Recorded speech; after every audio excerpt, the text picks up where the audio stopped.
Welcome to the Social Podcast, where no discussion or debate is off limits. Woo! All right, have a seat. You smell it? The weekend's close. Yeah. You smell that? Welcome to the Social, everybody. Host of the Social's digital series, Mom Life Crisis. Kate McKenna is back on the show. Welcome back.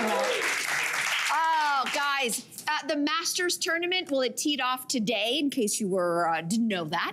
And Rory McIlroy is chasing the one that got away. So Rory told The Athletic that he used hypnosis, brain training, and even more to address his meltdown at the 2011 Masters instead of avoiding the failure. So are you someone who likes to avoid or address past failures? These are my kind of people. Address it, right? I'm gonna take this time to thank all of my dance teachers, because I took tap, jazz, ballet, African growing up. And I don't know if they still do this, but at that time, it was very commonplace for your failures to be pointed out in the class in front of everybody. It's like, hey, your feet aren't right, you're not listening. And sometimes it even gets some of your castmates to be like, you do it, so show her, because she's not getting it. And if you still weren't getting it, they'd be like, you're gonna stay after class and we're gonna work on that. And I'm gonna give you homework, because next week, we've gotta be better because we're moving on. And what it taught me at a very early age is to, first of all, take my ego out of it and just realize that it's just the work you need to do to get better. And on the other side is the greatness that you're looking for. And I remember when I went out for an audition, actually, for the Raptors dance pack. No way. Yeah, I made it all the way to the final cut, and then I didn't make the team. Now, I was gutted, but because of the things, because of the things I'd learned, instead of taking it and being like, oh, they just hate me because I was like, no, this is a moment for me to learn. So I went to the choreographer, thanked her for the opportunity, and said, now tell me, what can I work on? Because I was this close. So what do I need to do? I addressed it, and she gave me great feedback, and I moved on. And I'm telling you, I have used this in every part of my life with the job I'm doing right now. We are encouraged to look at our own tape and see how you're doing, and maybe you got to fix this and fix that. In my romantic relationships, not all of them. Say that. But it's also given me the courage as an adult to not be afraid to do things that I am terrible at, to fail, because I know you just push through, and on the other side of that, you get good. No one should just do the things that they're really good at. So I'm thankful, once again, to all of those teachers who taught me. It doesn't matter if you fail, because you have to face it. Face it and grow. On the other side is greatness, so I love that. Yeah, face it. I feel like you are from the sports world, so there's a lot of opportunity for mistakes and failure. There is, and it's so interesting. Like in the sports world, when I was in university, I played soccer, and we would sit down after every game and watch game film, and it would be pointed out to us what you did wrong in front of everyone, and I loved it. But for some reason, that hasn't translated into my professional, work world, and you actually just made me realize what I should have done. So about 12 years ago, I had 2 auditions. They were at national sports networks, and everything in my gut said, don't do this. You're not good enough, you're not ready. But that feels like something you're told to ignore. Ignore that, push through, don't suffer from this imposter syndrome. Yep. So I did the auditions, and I failed horribly. I couldn't even get words out. They were auditioning me to speak on television, and I could not speak. And I left those auditions, and I kept it together, I remember, until I got out of the building, and I wept. And I called my husband, my boyfriend, now husband, I said, I'm never gonna work in this capacity again. And I haven't, not in sports broadcasting, until now. And I literally just accepted a sports hosting job, and I'm petrified. And I think I'm worried that I'm gonna return to the sort of scene of the crime and fail. And psychologists apparently say that happens, that when you return to the scene of the failure, your body goes into protect mode. Sure. But what I realized I should have done, to circle back to you, just asked an executive producer, hey, can you painstakingly go through that with me? Yeah. And help me learn from it. Because I've now sat with this failure for 12 years, and it's grown. Oh, well, probably, of course, because that's anxiety, right? Correct. Now you're probably expecting you're going to feel a certain way about it, which may impact your performance. So we're going to talk offline, because there's some work. Yeah. I don't know. Do you, what's your response? I'm going to have something very unpopular to say. No, but that's not, we want to hear it. You know, when we were trying to figure, I sat here during the morning, I was putting together my thoughts, and I said, where is the time in my life that I can even say that I, quote unquote, failed? And I actually struggled, not because I'm perfect. Obviously, I'm not, far from it. But it was, I think, the way I've looked back and framed so many things in my life, I've never framed anything as a failure. I have had many challenges. Maybe that's just me and how I frame it. But the only time that I can think that I failed wasn't even my definition of failure. It was other people's definition of what success should be or what a failure should be. Interesting. And it was when I decided to leave teaching, and I had gone to start my master's in education, and I decided to leave the program because I wanted to pursue something else. It just wasn't hitting. It wasn't my passion. It wasn't my thing. And I guess leaving a full scholarship at a top Canadian university is a failure. But I never. Maybe it's other people called it a failure. And I just was sitting there going, I'm not failing. I am learning forward, as I call it. Yeah. And to me, learning forward means something's only a failure if you don't learn from it. Yeah. I've learned from all of my challenges, so I don't know. I have a quick question though. How do you address it? Because you have an 11-year-old daughter. How do you address it with her? Like, does she have that same mentality of like, okay, I didn't get this, but does she see things as failure, or is she still too young? Like, that's a good point. Like, I think for me and most parents, we know the term growth mindset, that one flashpoint in time does not define you. Yeah. And whether they're learning, like she just started dance. Yeah. And I think that's a great place for her because she's coming up against a lot of things that she hasn't been challenged in. But I always say, this is a challenge. This is a little snapshot of what real life is outside of dance class. Every day when I drop Jaya off, I say to him, go out and make good mistakes. Yeah. And I think it is that reframe of like, I didn't get that message when I was a kid. I was really, I had this perfectionistic streak. I wanted to do everything perfectly, which I think inhibited me from doing certain things, created a lot of anxiety in other realms. Maybe it's the word we're getting tripped up on. Failure sounds like something tragic and huge. Yeah. But if we reframe it into mistakes, I think I make mistakes and failures every single day of my life. And I think it's actually imperative upon us that we notice those things. Like I can just think this past weekend I went and visited my parents, who I love dearly, and I feel like I wasn't great at showing up. I got into a little bit of an argument with my mom about something really stupid. My sister and I didn't agree on something. So you failed your mother. I did.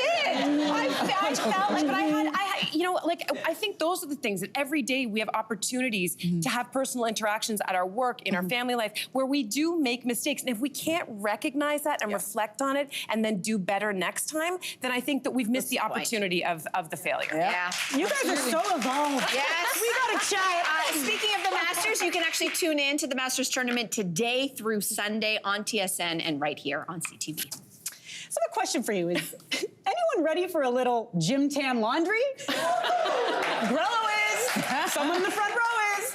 16 years after Jersey Shore first aired, MTV is casting for a spin-off to take place right here in Canada this summer. So who is signing up? Okay, everybody, wait a second.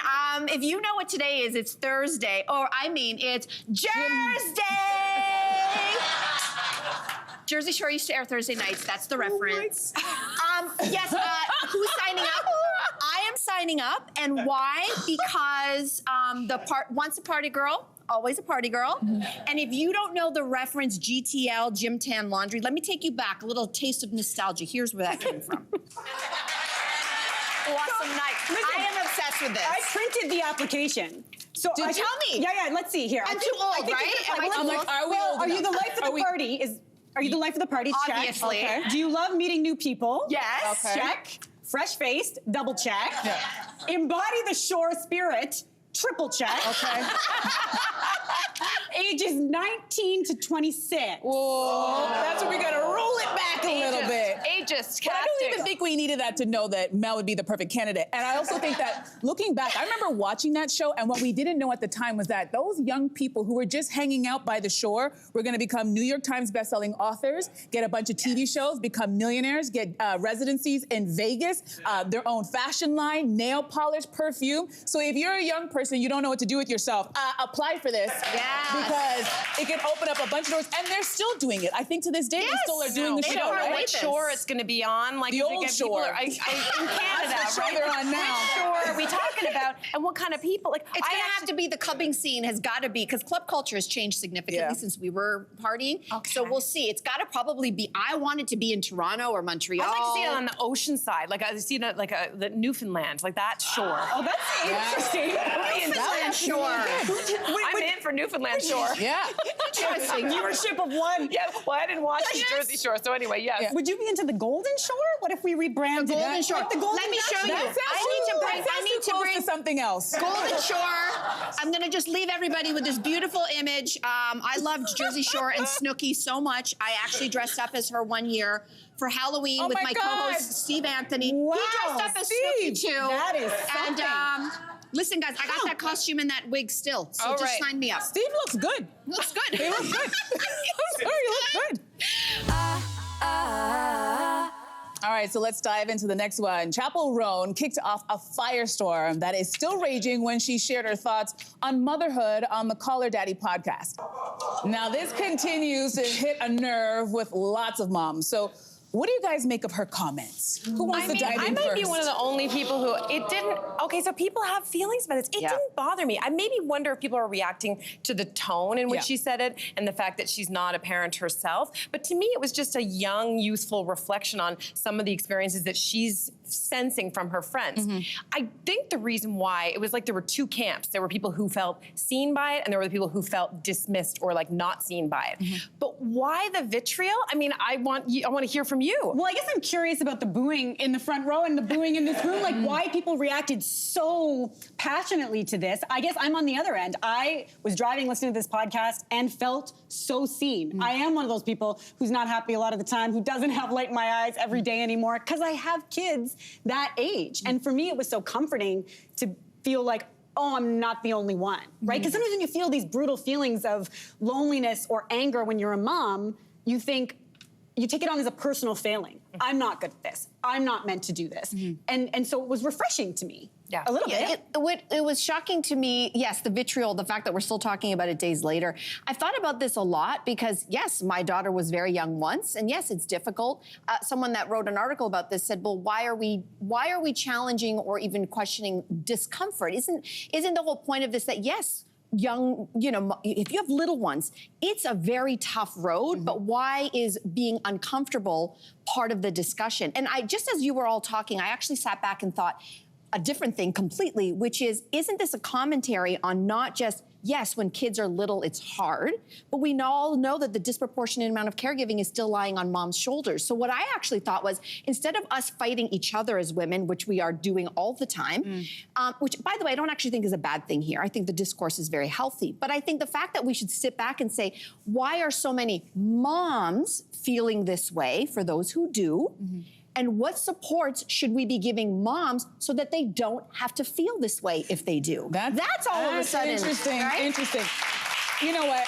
For me, when I watch this, I'm like, there are no lies told. And I think, to your point, it was the tone that maybe is like ruffling people's feathers. But on the opposite end, I've had so many people suggest I have kids, like it's like getting a goldfish at the pet store. They're like, why don't you just have some babies? And I'm like, well, let's discuss a partner first and where I'm gonna live and how I'm gonna pay for it, because it's not just having a baby. And I'm actually gonna blame the grandmas, and grandmas don't get upset. But I think a lot of us grew up with grandmothers who had 6, 7, 8, 9, 10, 11, 12. I have one grandmother, I don't even know the final count. I'm gonna say 12. And they had those kids where there was no book, no podcast, no help, no support, and they just made these babies, probably not even in a hospital. And then they have these kids, everybody's alive, everybody's doing okay, and she never peeped a word. She never complained. So I can understand why there are a lot of people who are like, no, you just have the babies. You just do it. No, but I think you nailed it, actually. You guys need to be more real. So her making that comment to me is like, yeah, that is the reality. Because that's what I want to say back to people, like, have a baby. I go, it's hard, but you need a lot of support, and I don't have you just mentioned was the difference between your grandmother's era and today's era, which is the fact that social media exists. And I think this goes back to our first discussion, which is that what we see portrayed often in media is this perfection model. So women who are showing like the easeful, I made like, the rainbow salad for my kid, and he's doing this, he's doing that, and all the milestones. Again, it can be overwhelming. And so I think that mothers often, instead of sort of checking in and looking to themselves and being like, what's my intuition say about whether I want to have kids in the first place? What will that parenting experience look like? How can I try my best to orchestrate that? Instead, it's all this noise. Well, and I also and I'm curious about your experience thinking about having a kid, because Mel, I think you made a great point in saying that there is discomfort, obviously, attached to having kids, and yet that wasn't part of the narrative I was sold. Like, that was the narrative I was sold. Almost everyone in my life was saying to me, don't have kids. Really? Because why? Wow. Because they found their experience was it was really challenging, or it changed their lives, or it interrupted their things. So that heavily influenced me for a long period of time. And that's why I say to everyone is like, quiet out the noise, whether the noise is saying you should have a child or you shouldn't. The only one who really is ever going to know what's right for you becoming parent is you. Yeah. You know you and your situation the best, but it's hard to quiet out that noise. Oh, so I it's think everywhere. to go back it's like, why are we being so triggered by this person sharing an opinion? If you have done the work and thought about why you've made a decision in your life, she shouldn't trigger you. And to your point, if you do have anger, why not put that towards, I don't know, any number of things, ways in which women's rights are being eroded? Like, pour your anger into that instead of to each other. Yeah. Great point. True. Okay. This is a totally different direction we're going into. Maybe you've seen this. A pair of Canadian geese are terrorizing Wilfrid Laurier University students, so check out this video.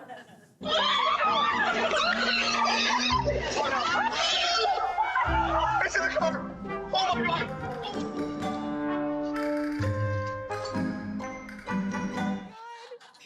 Oh my God. Oh, I wish this had happened to me at university. I would have turned it into a drinking game. Like, if one of them attacks you, one shot. If two attack you, two. If you get out unharmed, here's a bottle. Like, I would have loved it. Oh my God, I love that. This story is wild because, you know, if you've been in Canada long enough, you might or should know when it is nesting season, do not mess with Canadian geese. They are violent. Leave them alone. They have told you. And these, I don't know if we saw the whole video, they've decided to nest and it's on the sidewalk right in front of the house. Imagine the note to the prof. Dear sir, I can't make it into class today because I'm being held hostage. All I'm gonna say is I haven't been chased by geese, but I do feel like it's a Canadian rite of passage, but I have been pooped on 3 times. And I'll tell you, I'd rather be chased than pooped on. You know what? Anytime. This story, okay, if this footage was involving like elderly or really young people, I'd be really sad. But It would this still to be me funny. is so wonderful. These students are showing they can survive anything. Good point. You guys, Resilient. nature. Really? You're doing things. You're Yes. running Into it. Screaming from one They're bird. literally playing a live version of Angry Birds, and they are okay. They should feel so proud of They themselves. should feel so proud. Is this the Canadian news story we need right now? Yes, it is. It is. Subscribe to the Social Podcast so you don't miss a fiery debate. Until next time, socialites.